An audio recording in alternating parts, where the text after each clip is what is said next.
ಭಾರೀ ಬಿರುಗಾಳಿಗೆ ಮುರಿದ ವಿದ್ಯುತ್ ಕಂಬ, ತಪ್ಪಿದ ಭಾರೀ ಅನಾಹುತ.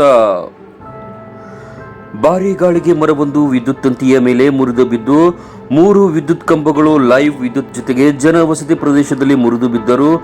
ಭಾರೀ ಅನಾಹುತ ತಪ್ಪಿದ ಘಟನೆ ವಿಜಯಪುರ ಜಿಲ್ಲೆ ಮುದ್ದೇಬಿಹಾಳ ತಾಲೂಕಿನ ಹಿರೇಮುರಾಳ ಹೊಸ ಪ್ಲಾಟ್ನಲ್ಲಿ ನಡೆದಿದೆ.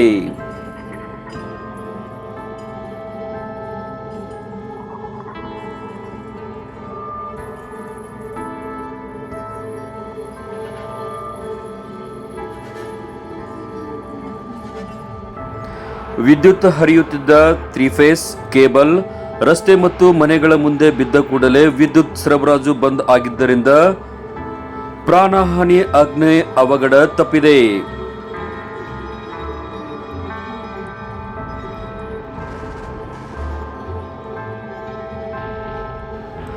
ರಾತ್ರಿ ನಡೆದ ಘಟನೆಯಿಂದ ನಿವಾಸಿಗಳು ಮನೆಗಳಿಂದ ಹೊರಗೆ ಬಂದಿದ್ದರೆ ವಿದ್ಯುತ್ ತಗುಲಿ ಅನಾಹುತ ಸಂಭವಿಸಬಹುದಾಗಿತ್ತು. ಬೆಳಗ್ಗೆ ವಿಷಯ ತಿಳಿದ ಹೆಸ್ಕಾಂನವರು ದುರಸ್ತಿ ಕ್ರಮವನ್ನ ಕೈಗೊಂಡಿದ್ದಾರೆ.